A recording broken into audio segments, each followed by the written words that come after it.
मेरा नाम राजकुमार है। मेरी उम्र 24 साल है। मैं प्रयागराज उत्तर प्रदेश का रहने वाला हूँ। मेरी हाइट 6 फीट है। इसी तरह मेरे लंड की लंबाई 7.5 इंच और मोटाई 2.5 इंच है। अंतर्वासना पर यह मेरी पहली कहानी है जो एकदम सच्ची घटना है। यह घटना पिछले साल दिसंबर में हुई थी। यह हॉट इंडियन भाभी पोर्न कहानी मेरी भाभी की बड़ी बहन रजनी की है, जिनके पति का देहावसान कैंसर की वजह से 2019 में हो गया था। इनकी उम्र 36 साल है। फिगर ऐसा कि किसी का भी मन डोल जाए। इनके 2 बच्चे हैं। रजनी अपने पति की डेथ के बाद वो मायके में बच्चों के साथ रहने लगी है। उसके अलावा केवल उसकी माँ उसके साथ रहती है। भाभी की शादी के बाद उससे हम लोगों की बात कभी कभी हो जाती थी। उसके पति की मृत्यु के बाद उसका एक बेटा हमारे घर रहकर पढ़ाई करने लगा है। तब से हम लोगों की बातें कुछ ज्यादा होने लगी हैं। एक दिन शाम को रजनी का फोन आया और बेटे की पढ़ाई के बारे में पूछने लगी।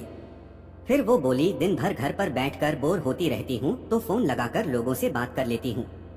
तो मैंने उससे कहा, अगर ऐसी बात है तो आप मुझे रोज आधे घंटे के लिए फोन कर सकती हैं। उसके बाद मैं और रजनी रोज बातें करने लगे। शुरू में तो मैं बातें पढ़ाई की और वो अपनी बीते दिनों के बारे में बात करती थी। फिर धीरे धीरे बातें मेरी गर्लफ्रेंड पर आ गई। मैंने रजनी पर लाइन मारते हुए कहा, जब आपके जैसी भाभी हो तो गर्लफ्रेंड की यह जरूरत है। रजनी हंसकर बात को टाल गई।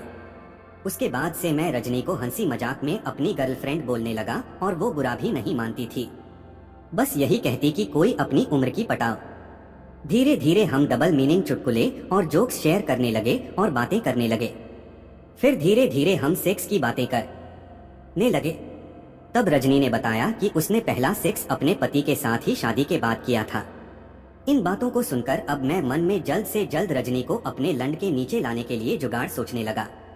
एक दिन मैंने मजाक में फोन पे उससे कहा कि मुझे उसको चोदना है। इस बात को सुनकर वो गुस्सा हो गई और बात करना बंद कर दी। करीब 1 हफ्ते बाद उसका फोन आया और बात हुई। रजनी ने कहा कि मैं ऐसी बात दोबारा न करूं। मैंने कहा, बचाकर क्या करोगी? रजनी ने कहा, मैंने अपने पति के अलावा कभी किसी के बारे में नहीं सोचा। तो मैंने कहा, अब सोचो। वो कुछ नहीं बोली और बाद में धीरे धीरे फिर से सेक्स की बातें शुरू हुई। कुछ ही दिनों में हम दोनों फोन पर ढेर सारी सेक्स की बातें करते और रजनी अपने एक्सपीरियंस बताती। फिर हम दोनों अब फोन पर सेक्स करने लगे थे, कभी वीडियो कॉल पर तो कभी फोन पर। वीडियो कॉल रजनी पूरी तरह नंगी होकर करने लगी थी। रजनी के भरे हुए बदन और बूब्स को देखकर अब मुझसे बर्दाश्त नहीं हो रहा था। मैं जल्द जल्द रजनी को अपने लंड के नीचे लाना चाह रहा था। रजनी का शरीर एकदम कसा हुआ है, जैसे कि बड़े नाजों से बनाया गया है। पर अब भी हम लोग सिर्फ फोन सेक्स से ही गुजारा कर रहे थे, क्योंकि भाभी के घर जाने का कोई चांस नहीं मिल रहा था। 1 महीने बाद भाभी की माँ 4 दिन के लिए अपने मायके जाने वाली थी।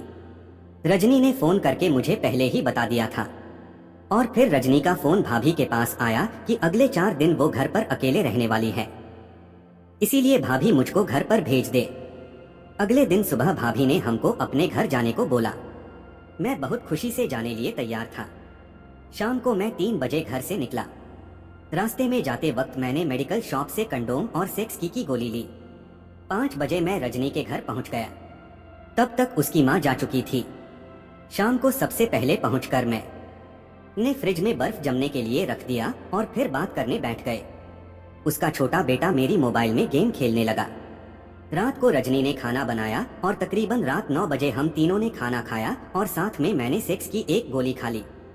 फिर हम सोने के लिए एक ही कमरे अलग अलग तख्त पर लेट गए। करीब आधे घंटे बाद उसका बेटा सो गया। फिर रजनी धीरे से मेरे तख्त पर रजाई के अंदर आ गई और फिर हम दोनों एक दूसरे के जिस्म से खेलने लगे। कभी रजनी मेरे गालों को चूमती तो कभी मैं रजनी के गालों को चूमता और चूचियां दबा देता। वो हल्की सी की आवाज निकलती। इस तरह हम दोनों एक दूसरे के जिस्मों से खेलते खेलते कब आधे नंगे हो गए पता नहीं चला। मैं सिर्फ अंडरवियर और बनियान में और रजनी केवल ब्रा और पैंटी में थी। फिर हम दोनों एक दूसरे को कसकर गले लगाया और किस करने लगे। रजनी किस करने में एकदम माहिर थी। एक पल ऐसा लगा कि जैसे वो मेरे होठों को काट खाएगी। इधर मुझ पर भी अब दवाई का असर होने लगा था। वो मेरे अंडरवियर में बने तंबू से महसूस हो रहा था। मैं अब रजनी को जानवरों की तरह किस करने लगा था। कभी उसके गले पर तो कभी कानों और होठों पर मैं काट रहा था।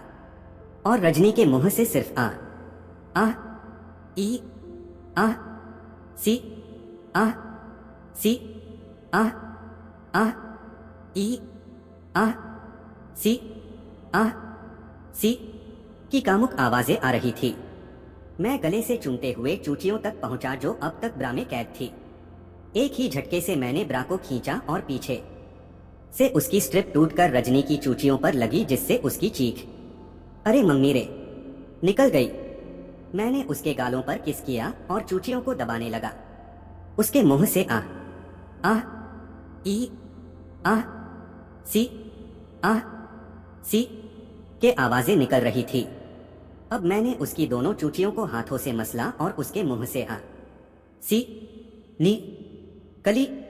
फिर मैं रजनी की एक चूची को मुंह में लेकर तेजी तेजी चूसने लगा और दूसरे हाथ से दूसरी चूची को तेज तेज पूरे बल से दबा रहा था, जिससे उसके मुंह से केवल आ ई आ सी आ सी अरे मम्मी रे आ ई धीरे करो की कामुक आवाजें आ रही थी।